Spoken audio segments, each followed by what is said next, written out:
Sorry, my mom's cooking in the background, if you can even hear that. Hello, my name is Sam Connectal, and thank you for tuning in to the very, really great podcast where today I'm going to talk about natural disasters, like how they affect people, how to gauge them, the many different types of these disasters, like tornadoes, hurricanes, and earthquakes. So, first, I will talk about tornadoes, as they are most relevant to the state I live in, Michigan. Michigan has an average of 18 tornadoes each year, and since 1950, tornadoes in Michigan have killed 239 people.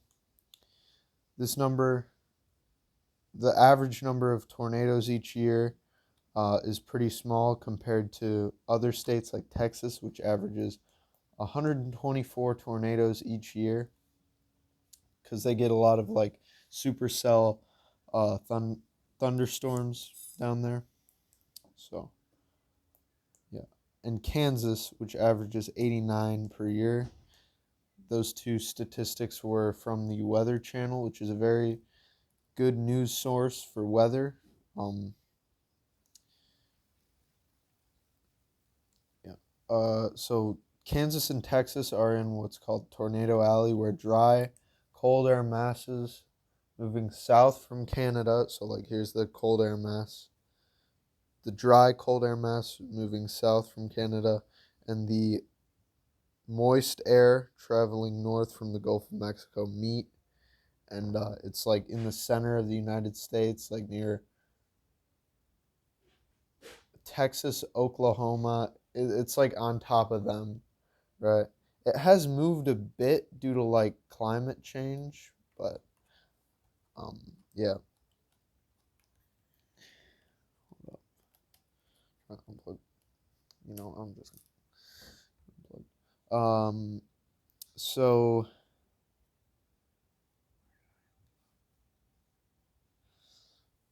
stay by the way. Not all tornadoes are running around killing people, however, because only 2% of tornado outbreaks are EF40, EF5 category. These are the like bad tornadoes, bad ones that like people make YouTube videos on. You know, tornadoes are dangerous because of flying debris kicked up by wind, like glass, roofing, and wood chunks.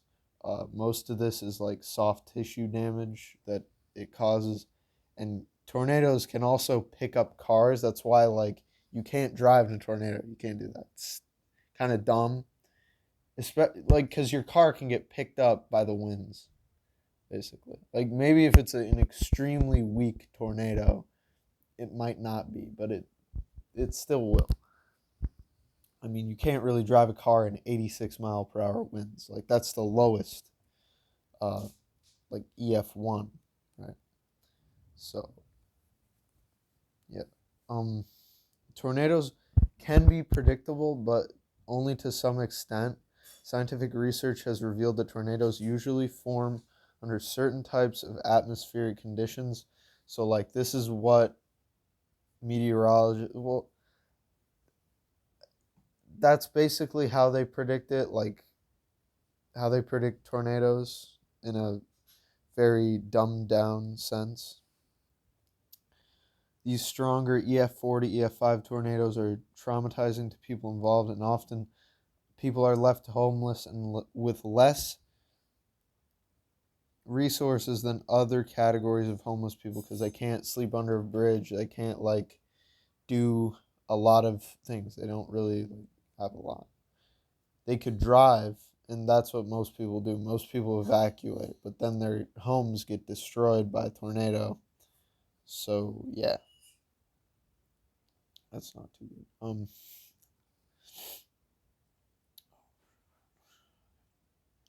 I've gone on road trips for Cuban comps. And this is like nerdy, I know. One specific comp was in Lansing. It was Michigan Championship 2024. If you're wondering who won, I think Luke Greiser won. I don't know if you want. Okay. Um, he won 3x3 at least. Uh, saw a lot of trees that were down on the highway. and had like branches broken off while I was driving with my dad, and he said that this had been from from a tornado that had hit nearby like a couple years ago, a couple months ago. I don't know specifically when it hit, but then Flint around the interstate, the damage looked to me like EF1 to EF2 damage. So this is like 86 to 135 mile per hour wind, so fairly hard breeze. I don't know. That was supposed to be fun. I wrote that in there. Usually tornadoes last about 10 minutes after touchdown, and the average distance being about 3.5 miles based on length. Data since the 1950s, so this is like a very long scope, like a lot of data. But a violent tornado can last around 25 minutes and cause a lot of damage and have a longer damage path. I think there was a tornado called the like Tri-State Terror that was like 3 hours long. It was like, I think it went through like 3 states. I don't know. It was like in Indiana. I don't know. It happened in like 1935. Yeah. So the reason why I wanted to talk about tornadoes first is because I saw this very interesting YouTube video entitled 2 Days in Moore, Oklahoma. And it talked about Moore, Oklahoma. And it was a town not hit by not just one but 2 tornadoes over a 14-year, 2 EF5 tornadoes over a 14-year, like 14 years apart from each other. And I learned a lot from this video. It's pretty long but pretty good, and that's tornadoes basically. Now on to the next type of disaster. All right. So the next natural disaster I'm going to talk about is earthquakes. Michigan does not get like significant earthquakes too often, but I feel like they're still important to talk about since, like, I don't know, people live in California. A lot of people live in like California. And there's that like San Andreas fault. I learned that from Mr. Hoskins.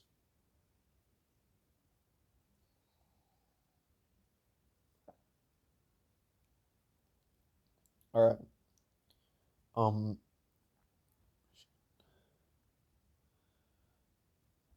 when a fault ruptures, it causes seismic waves that cause the ground to vibrate at frequencies ranging from about zero point 0.1 hertz to 30 hertz. Buildings vibrate as a consequence of that, and this is where damage takes place if the building cannot withstand these like vibrations. And that was from the USGS, which is the United States Governmental Sciences. I don't know what it stands for, but I think that is what it stands for, I would assume. Uh, I will only mention earthquakes that are higher than 5 magnitude, because these are like kind of devastating a little bit. About 55 earthquakes occur every day, and that's probably the reason why. It's because the earth is dynamic. It's changing all the time. Most are too weak to cause damage, though. That's probably the main reason why I wanted to talk about like really bad ones. The worst earthquake ever instrumentally recorded happened on May 22nd, 1960, off the coast of Chile. It caused a tsunami. And tsunamis and earthquakes kind of go hand in hand, because a lot of tsunamis are just underground earthquakes that happened, and then they rupture and whatnot, and they like cause a tsunami to happen. Big old wave. Um,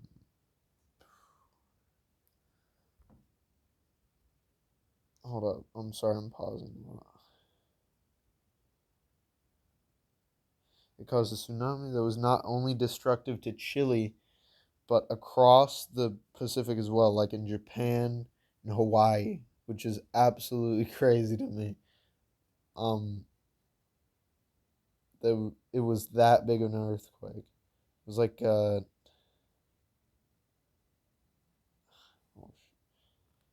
yeah, it was crazy. But across the Pacific as well. The number of fatalities in Chile's with both Chile and bro, what am I? Okay. The number of fatalities in Chile from both the earthquake and tsunami was estimated from 490 to 5,700, and an estimated 2 million were left homeless. The damage added up to $550 million. That's crazy. Over 80% of large earthquakes occur around the Pacific Ocean, around the edges of the Pacific Ocean. This is known as the Ring of Fire. Um, because the Pacific Plate is being subducted under the surrounding plates and is one of the most seismically and volcanically active zones in the world. Seismically, yeah. So like this is like basically where all the earthquakes and volcanoes are. Most earthquake-related injuries and deaths come from collapsing flying glass, and falling objects from the ground shaking. Most injuries to people during earthquakes occur when people try to move more than a few feet. It's better to move as little as possible. It is not exactly okay. On to the prediction part of it. By the way, earthquakes are measured in the Richter scale. Um, so like I think it goes up to like 10, because there. I don't think I don't think it's possible to get like a 49 magnitude earthquake. It's just not. It's on Earth, at least on Earth. But yeah, over 80% of large earthquakes occur around the edges of the Pacific Ocean. So like what I talked about. Um. Okay. Most earthquake related. I already read that.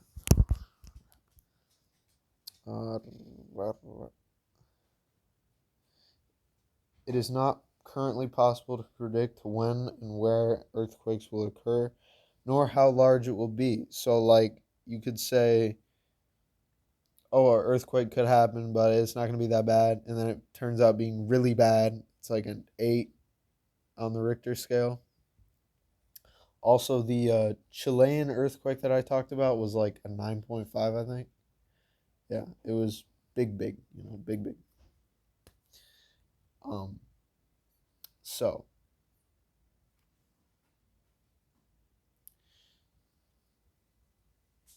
you might be wondering if there's a way to combat earthquakes since it's not possible to like predict them, and Japan has the answer.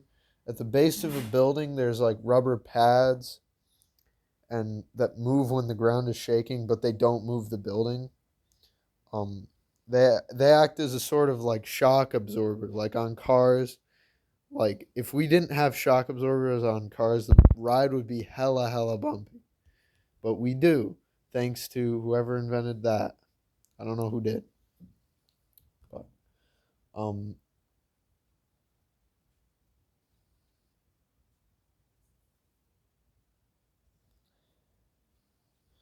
uh, okay. So it acts as a short, as a shock absorber, so the ground moves around the buildings, and it dampens the impact on the people in the building, and like furniture and whatnot. You don't want like the thing is that if you have an earthquake and it's like an office building affected, furniture is going to move the most, and it's probably going to hurt people the most because you're in a room.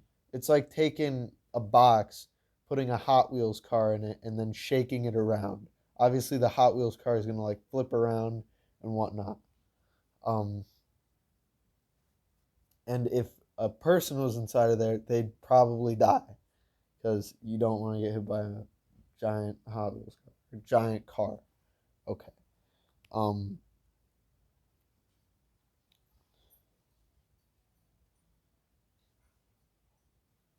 During magnitude earthquakes, people should get under a sturdy piece of furniture and just hold on, because like if stuff is falling on top of you, it's better to like get under a really really strong table and like just wait it out and emerge from the rubble, hopefully. All right, the third topic I will talk on is hurricanes. These are a very recent subject because of the two hurricanes that hit the southeastern U.S. coast.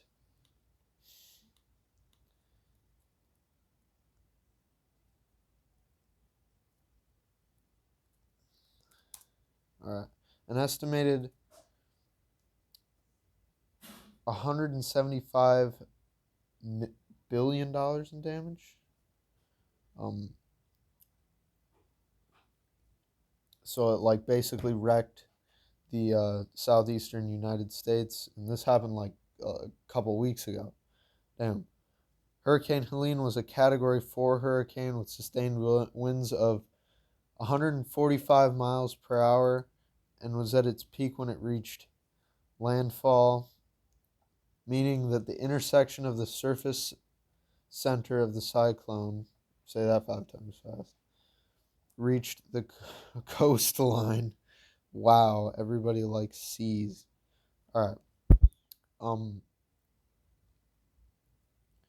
Hurricane Milton was even worse, being a Category 5 hurricane that sustained wind speeds of 180 miles per hour. It weakened slightly before landfall, becoming a Category 4 with wind speeds of 135 miles per hour. So, like, hard winds.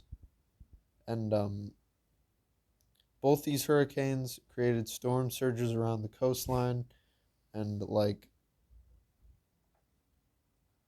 hurricane damage to homes and leaving millions of people without electricity. It's like absolutely crazy seeing like some of the videos people have taken and whatnot. Like I've heard a lot of news about it. It's terrible. Um yeah.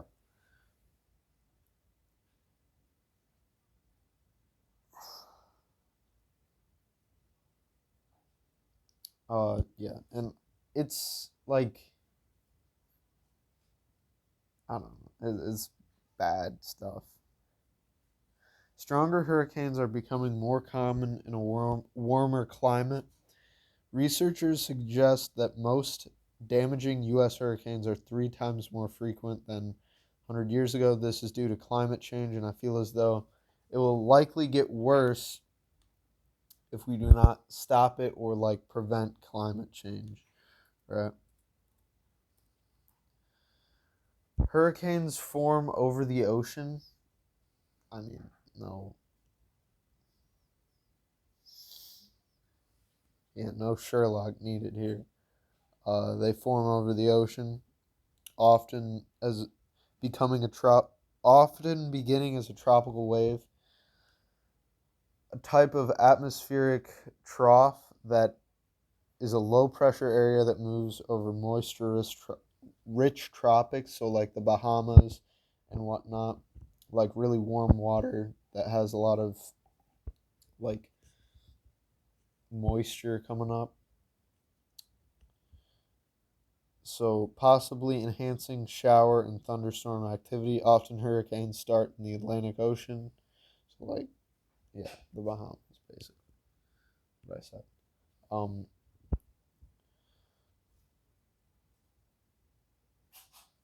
when tropical waves go over the water that is warm, it sucks up heat energy from the water and can build up and can form a tropical cyclone. This cyclone can go on land and be devastating.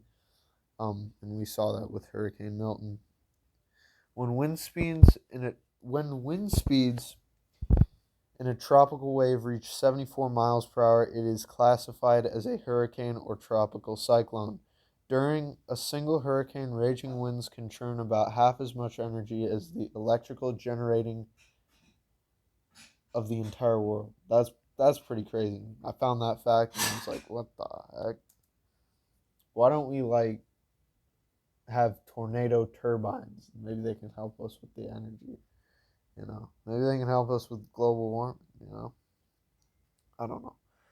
A big old turbine fan that's like one of those big industrial fans, but even bigger. I don't know. What am I saying? Okay. The most powerful tropical cyclone on record was Hurricane Patricia. It made landfall on October 23rd, 2015. It had been brewing for weeks before in the Pacific. It made landfall in Cuxmala, Jalisco, Mexico, which is a state and a town in Mexico. It's like on the eastern side of it. Yeah. Like southeastern side of Mexico. Yeah. Okay. So the wind speed when it hit was 150 miles per hour, and it reached and sustained for 1 minute 215 miles per hour wind speed over the ocean, and this was like a record like globally, which is, oh my god. This storm caused only 13 fatalities because most people had evacuated from Central America.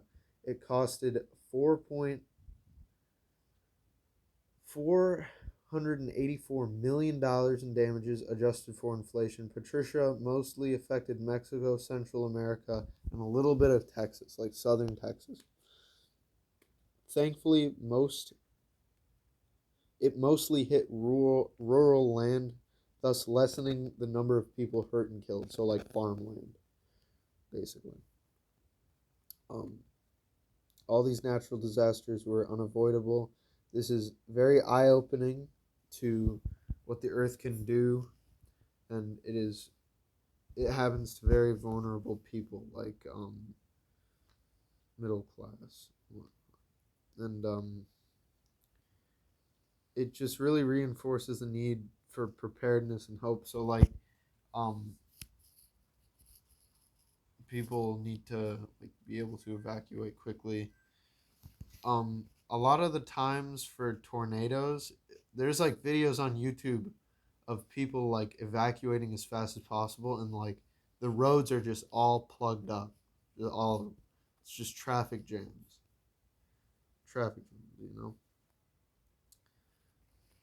This episode of the very really great here's my sponsor. Okay. This episode of the very really great podcast is brought to you by Taco Bell. I don't have it on me, but I really like Taco Bell. Yeah. I don't know why I was thinking. I was thinking of this one little Hot Wheels car I made, and I put a Taco Bell sticker on it when I was in 8th grade. Whatever. If you want high quality drive-through Mexican style food, then go to Taco Bell. I usually get a burrito and a Baja Blast, and that's really good. I like that. They also got those what are those fries? Those nacho fries. I love those. Dip them in the cheese sauce. It's really good. I'm fat, so whatever.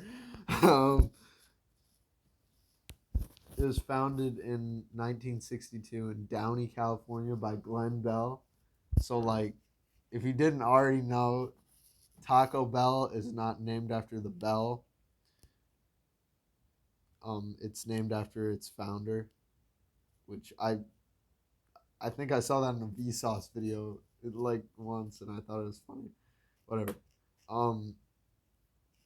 It has been serving high quality Mexican food ever since. Visit your local Taco Bell today.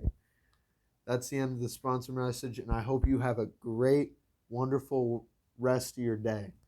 I hope you have a wonderful rest of your day.